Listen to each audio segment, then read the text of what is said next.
Hey everybody, Daryl and Holly with Exquisite Exotics here. Today's video is a request from last week's video of videos that we should do in the future. So, I don't know if you can see it, but I have a whole page of notes here, so we're going to get started.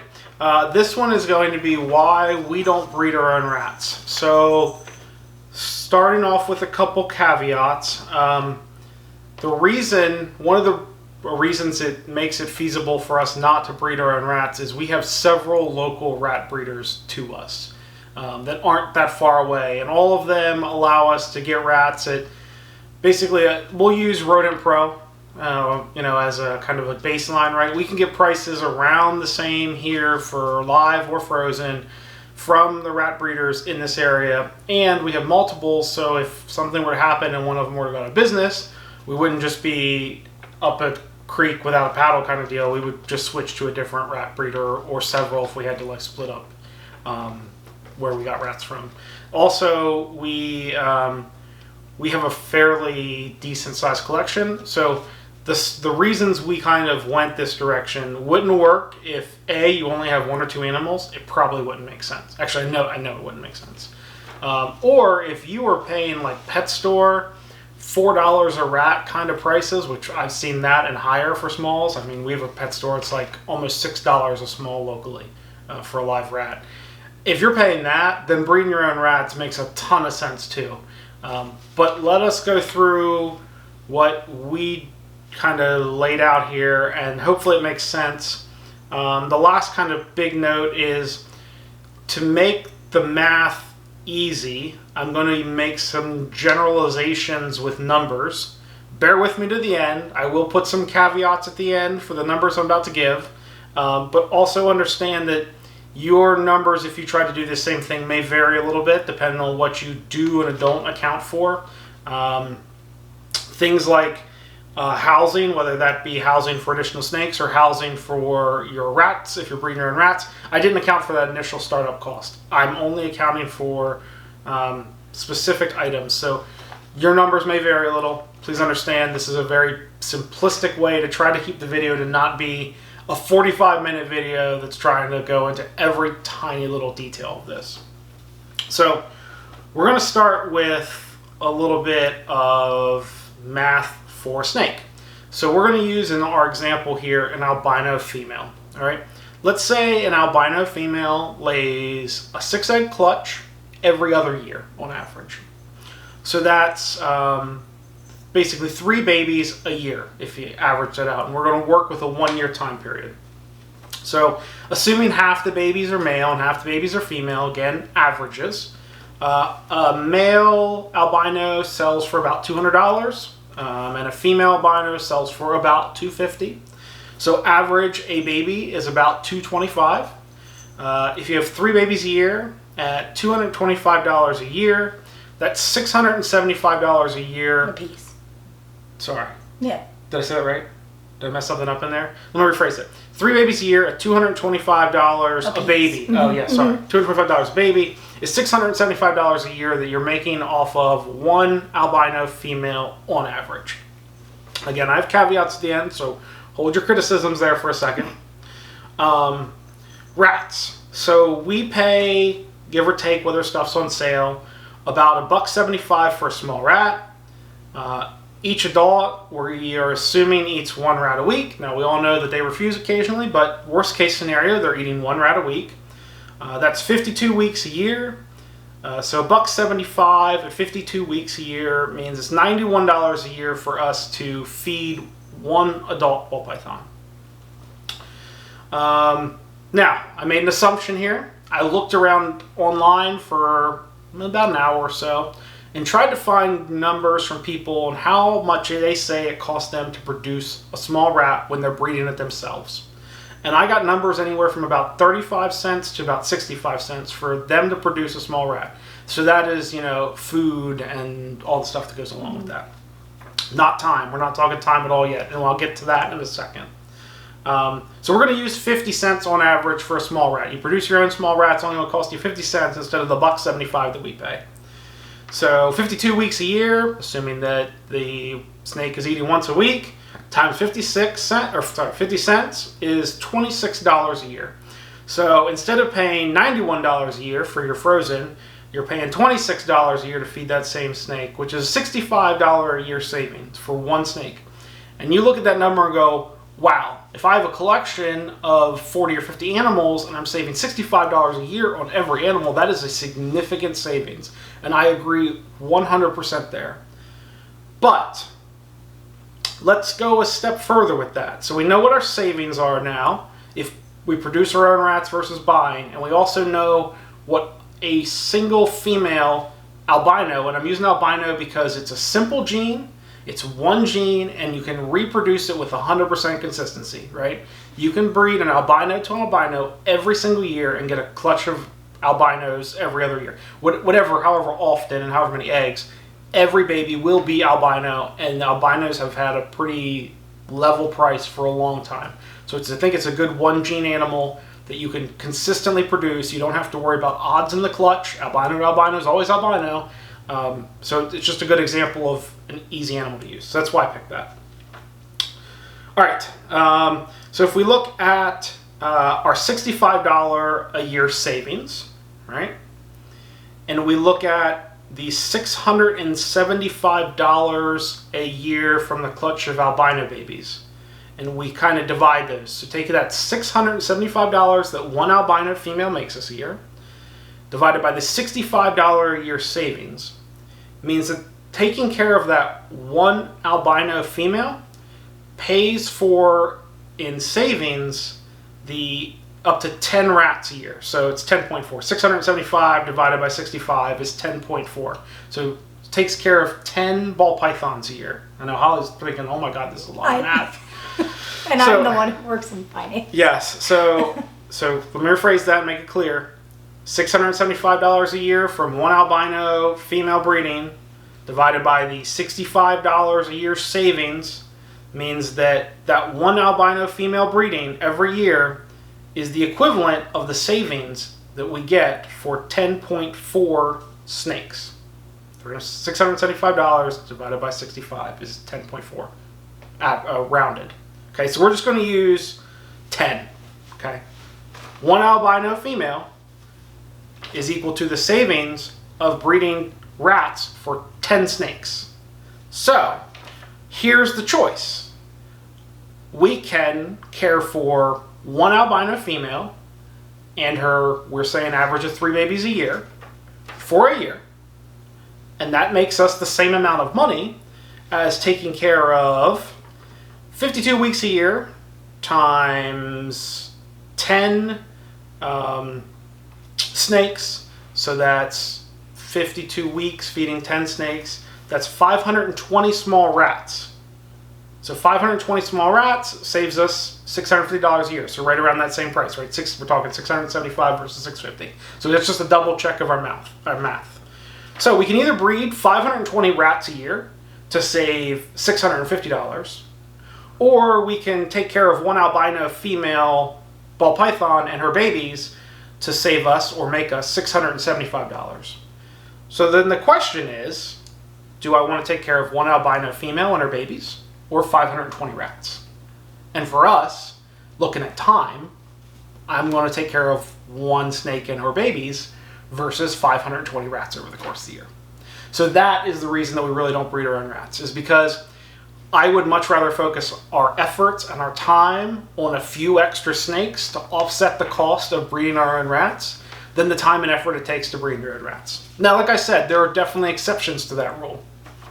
Like if you don't have multiple breeders in your area that you can get rats from at that price, it's not going to make sense for you. If you're paying $4+ a rat for lives, yeah, you have to breed your own rats. There's no other option. But thankfully for us, in the area we're in, we have an option to get them at the same price basically you buy frozen thawed online.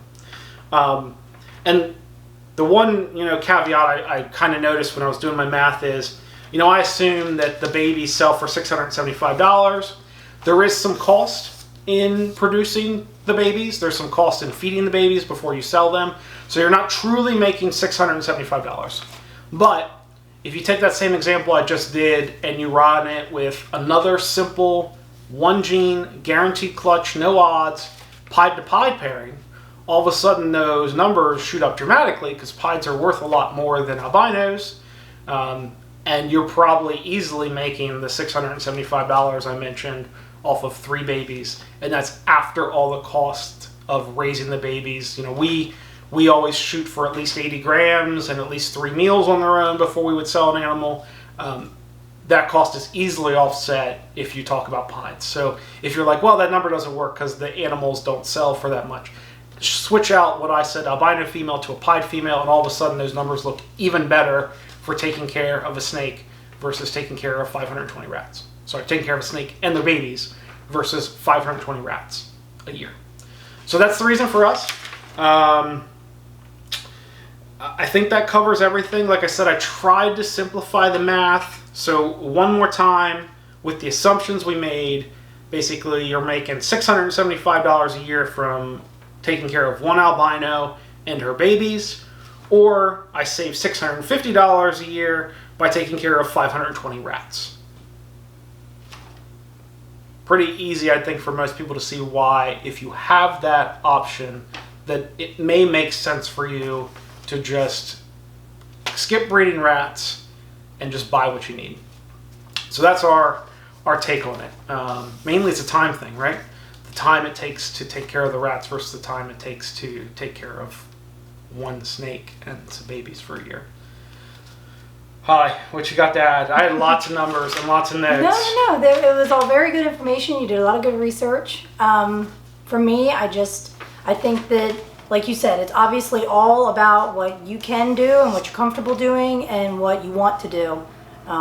So, I mean, just like you said, for us, you wrote it out in numbers. There's multiple factors why we don't do it or can't do it or whatever. I think that it's actually really cool when people can do it and they can, I mean, you get enough rats and you can even sell them. So that's always an extra thing that you can do, but that also takes time. So you have to factor that in as well. So always good to just have a plan.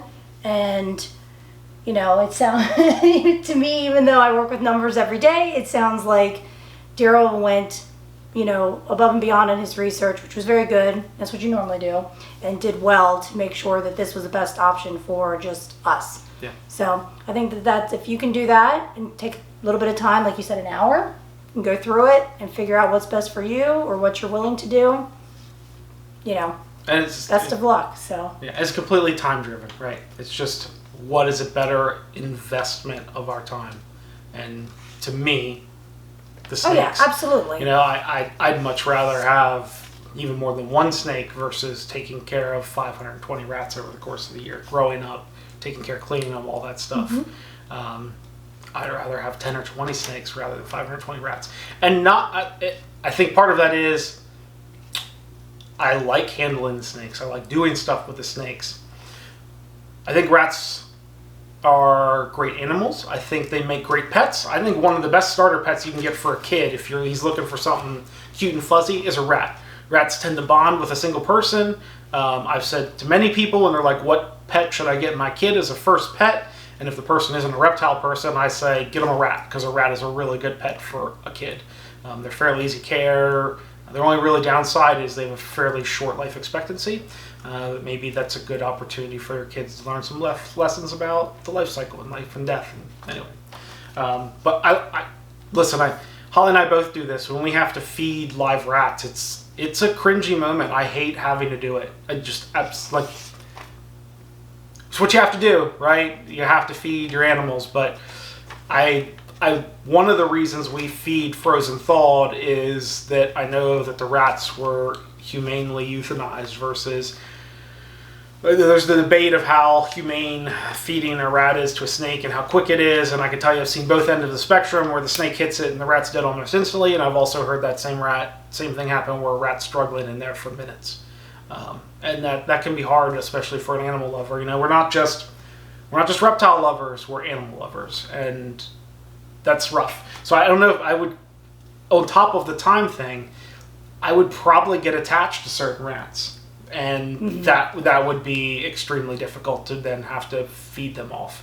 You can't keep them all. Yeah. You can, yeah. And as much as I love rats, they stink. Let's be honest; they are smelly animals. Well, when they're in a collection like that. Yes. When they're in a grouping. If you've ever been in any rat breeding facility or picked up a large number of live rats at one time from somebody, it smells. It's not pleasant, and I would much rather smell a little bit of snake poo than rat poo. Yeah. I mean, it's not a big deal. I'm not sure if we can say who or should say who, but Yeah. I'll keep names out. I was going to say, but we went to we picked up live rats at a facility, even frozen rats at a facility. And they're good. It's a huge facility, and by huge, I mean, like, considering what it's for, It's a decent pretty size. good size. It's And they it's a take whole building. very, very And- good care of their Oh, rats. absolutely. And yeah. there's fans blowing, and everything is well ventilated, and they still smell. It's just the nature of the beast. It doesn't matter how clean and great it is. They do. And so if that's something you're not comfortable with either, I mean, Yep, that's another good reason. I'm not sure that our facility can handle that kind of. Yeah, listen, it was never setup. really in my thoughts because I was looking more at the time stuff, but the reality is in our setup too, I don't know where we would breed rats currently that we wouldn't have the rat smell also in the rooms with the snakes. And the last thing I want to do is be handling snakes all day with rat smell in the room. That's a good way to just get bit 20 times. That's what happened to me I'm before. going to shout out a little here, Carrie Barros from KB Reptiles. Carrie, I'm with you. I have a perfect record of not being bit by a snake. I'm going to keep it that way as long as I can. Holly, on the other hand, she gets bit like by everything. 3 times. But recently. I'm keeping my record, and I'm not handling snakes when there's rat smell in the room. So that would be another struggle for us on top of everything else I mentioned. But really, the determining factor for us was time. That's what drove it. And thankfully, our proximity to several reputable, good rat breeders really facilitates us not having to. So that's it. This video is a lot longer than normal, but hopefully you found it informative.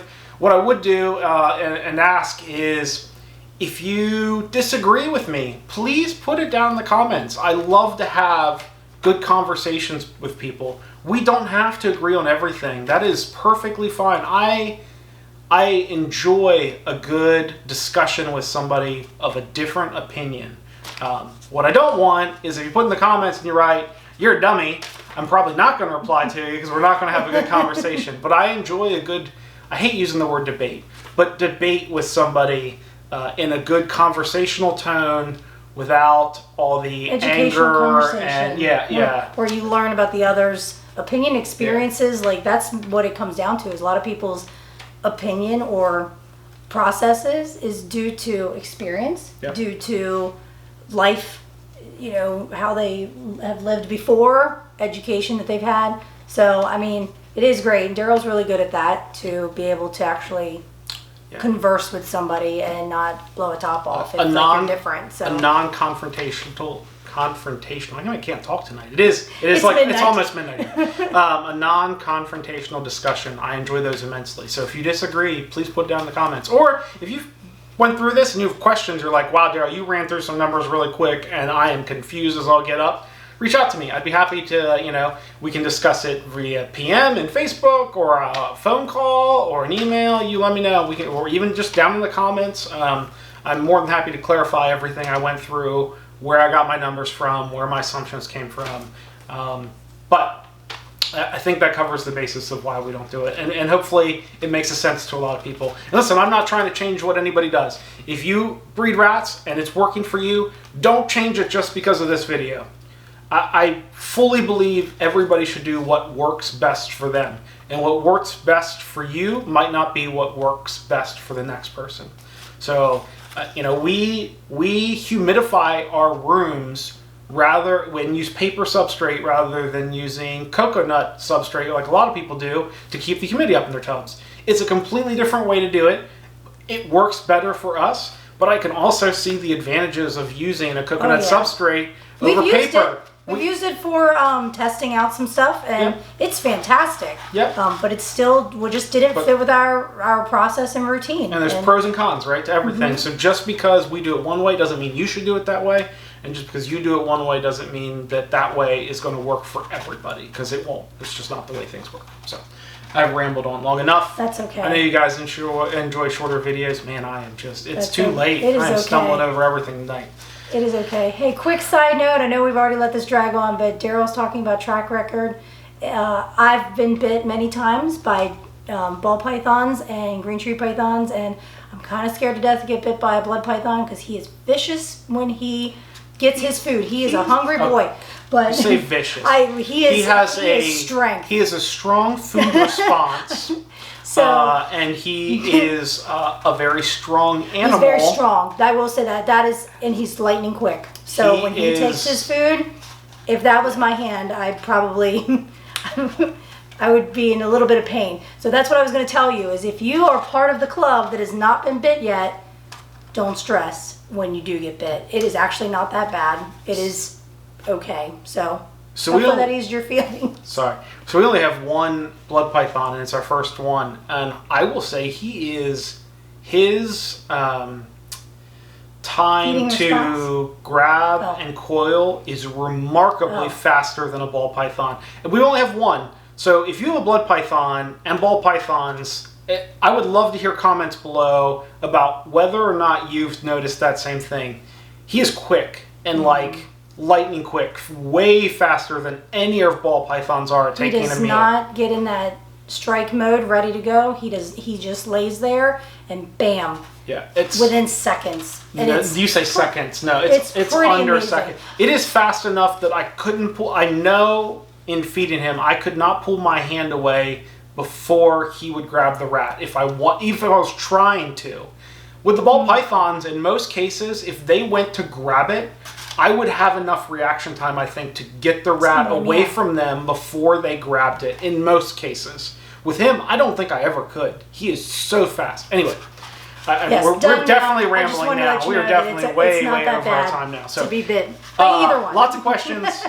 Put your comments. As always, like, subscribe. If you're not subscribed and you're watching this video, please do. We try to put out a video every Saturday in the morning. Not exactly the same time, but at least every Saturday in the morning. Hit the notification bell so when you know when we have new stuff coming out.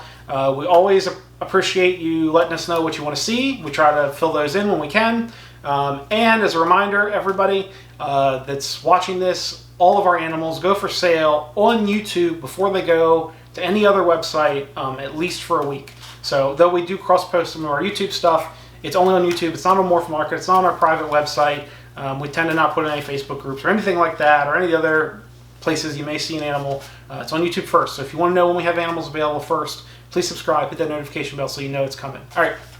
That's it. All right. Have a good night and morning, whatever it is. Have a good day, everybody. Saturday probably now anyway. So. All right. Take care, y'all. Good night. Bye.